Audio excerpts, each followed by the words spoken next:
ડભોઈ નગરપાલિકાની ચૂંટણી દરમિયાન પાટીદાર સમાજના બે અગ્રણીઓ વચ્ચે સર્જાયેલ વિવાદનો અંત આવ્યો। ડભોઈ નગરપાલિકાની ચૂંટણી દરમિયાન પાટીદાર સમાજના બે અગ્રણી રાકેશ પટેલ અને ભાવેશ પટેલ વચ્ચે સર્જાયેલા વિવાદનો અંત આવી ગયો છે। ચૂંટણી દરમિયાન થયેલી જૂથ અથડામણ બાદ બંને પક્ષો વચ્ચે તણાવનું વાતાવરણ સર્જાયું હતું અને એટ્રોસિટી સહિતની ગંભીર કલમો હેઠળ ફરિયાદ નોંધાવતા મામલો વધુ ચર્ચામાં આવ્યો હતો। સમાજમાં એકતા જળવાઈ રહે અને વિવાદનો શાંતિપૂર્ણ ઉકેલ આવે તે માટે એસપીજી સરદાર પટેલ સેવાદળ, સ્થાનિક આગેવાનો તેમજ શૈલેષ મહેતા અને ઋત્વિજ પટેલ દ્વારા મધ્યસ્થી કરવામાં આવી હતી। બંને પક્ષોએ પરસ્પર સંમતિ બાદ એસપી સમક્ષ સોગંદનામું રજૂ કરી કેસનો અંત લાવવાનો નિર્ણય કર્યો। આ અંગે યોજાયેલી પત્રકાર પરિષદમાં બંને નેતાઓએ સાથે મળી સમાજને એકતા અને ભાઈચારાનો સંદેશ આપ્યો। પ્રેસ કોન્ફરન્સ દરમિયાન જણાવ્યું હતું કે રાજકીય મતભેદો સમાજમાં વિખવાદનું કારણ ન બનવા જોઈએ અને સામાજિક એકતા સર્વોપરી હોવી જોઈએ અને બંને અગ્રણીઓએ ભવિષ્યમાં સમાજ હિતના કાર્યો માટે સાથે મળીને કામ કરવાની પણ ખાતરી આપી હતી। સૌપ્રથમ તો સૌના સરદાર જય સરદાર। હું આશીષ પટેલ, બરોડા જિલ્લા પ્રેસિડેન્ટ। મારી સાથે ઉપસ્થિત જિલ્લા ઉપપ્રમુખ એવા ભાર્ગવભાઈ પટેલ, મંત્રી શ્રી પ્રદીપભાઈ પટેલ, અમારા થુવાવીના ઉમેદવાર ભારતીય જનતા પાર્ટીના ભાવેશભાઈ પટેલ, સામેના ઉમેદવાર રાકેશભાઈ પટેલ અને ડભોઈ તાલુકાના દરેક પોલિટિકલી આગેવાન સમાજના અગ્રણીઓ સાથે વડોદરા જિલ્લા એસપીજી સંગઠનની આખી ટીમ અહીંયા હાજર છે। બે મુદ્દા પર ખાલી વાત કરવી હતી મારે।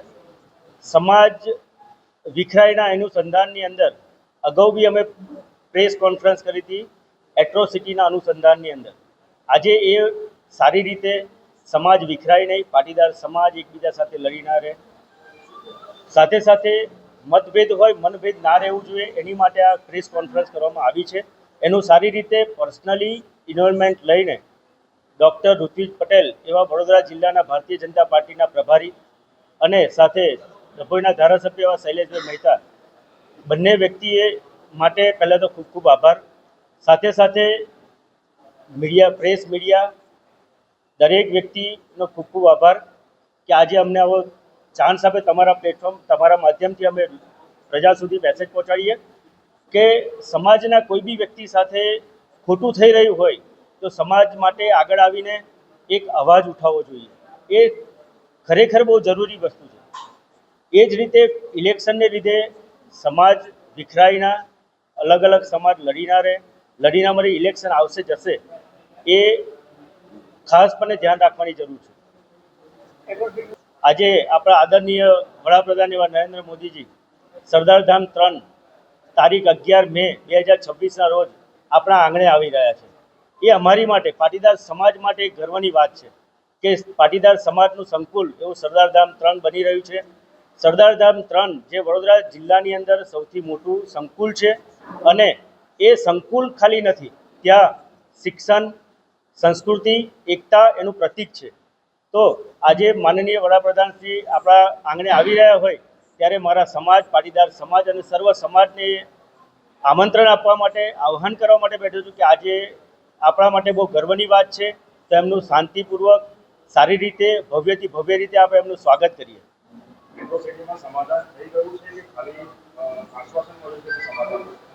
અત્યારે જે કેસ થયેલો હતો એની અંદર અમને સારી રીતે સુખદ નિરાકરણ આવી ગયું છે એવો અમને મેસેજ આપ્યો છે અને દરેક વ્યક્તિ આજે તમારી સામે જ બેઠા છે, મારા બે થુવાવીના બંને સામસામેના ઉમેદવાર મારી સાથે છે કે સમાજને એક કરવા માટે દરેક વ્યક્તિને એ દરમિયાન જે કંઈ એકબીજાના મનભેદ હતા એ દૂર થાય, દરેક આખા તાલુકાની અંદર એકબીજા માટેના મનભેદ દૂર થાય, એનો આ મેસેજ છે એની સાથે।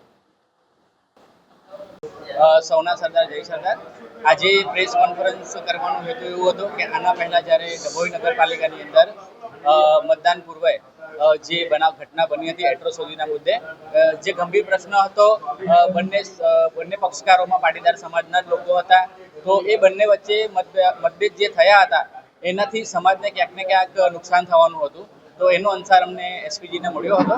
તો એસપીજી અમારું જે સંગઠન છે શ્રી સરદાર પટેલ સેવાદળ, તો બીજા ઘણા અગ્રણીઓ ભેગા મળી આનું સુખદ નિરાકરણ આવે એ હેતુથી અમે લોકોએ ચર્ચા વિચારણા કરી હતી અને જે બી આપણે સત્તા પક્ષના નેતાઓ છે અમારે જ્યાં જે એમની વાત પહોંચાડવાની હતી તો ત્યાં વાત પહોંચાડી અને સમાજ વિખરાયના ઇલેક્શન તો આવતું જતું હોય છે તો એના માટે સમાજ વિખરાયના એ માટે બંને પાટીદારોના મતભેદ દૂર કરવા માટે અમે આવેદનપત્ર આપ્યું હતું અને સરકાર તરફથી અમને આશ્વાસન આપવામાં આવ્યું હતું કે ઇલેક્શન પછી આને આપણે સોર્ટ આઉટ કરી દઈશું. ઇલેક્શન જેવું પત્યું બીજા દિવસે ડૉક્ટર ઋત્વિક પટેલ અને ડભોઈના ધારાસભ્ય આપના એવા શૈલેષભાઈ મહેતાએ પર્સનલી ઇન્વોલ્વમેન્ટ આપ્યું છે. અમારા પ્રમુખ આશીષભાઈ પટેલે પણ આમાં અથાગ પ્રયત્નો કર્યા છે અને બધાને સાથે રહી અને ગઈકાલે એટ્રોસિટીની જે ગંભીર કલમ લગાવવામાં આવી હતી એનું એસપી સમક્ષ સોગંદનામું રજૂ કરી અને આ કેસને આપણે પૂરો કરવામાં આવ્યો છે. અમારી સાથે રાકેશભાઈ પટેલ જેમના ઉપર એટ્રોસિટીની ફરિયાદ દાખલ થઈ હતી એ પણ હાજર છે. સામે પક્ષમાં આપણા જે ભારતીય જનતા પાર્ટીના ઉમેદવાર હતા ભાવેશભાઈ પટેલ એ પણ આજે હાજર છે. બંને ખાસ મિત્રો છે, બંને સમાજના જ છે અને બંને અમારી સાથે બેઠા છે. એ અમારો આ સુખદ જે અમે નિરાકરણ લાવ્યા છે તો એના માટે આજે પ્રેસ કોન્ફરન્સ કરવામાં આવી હતી અને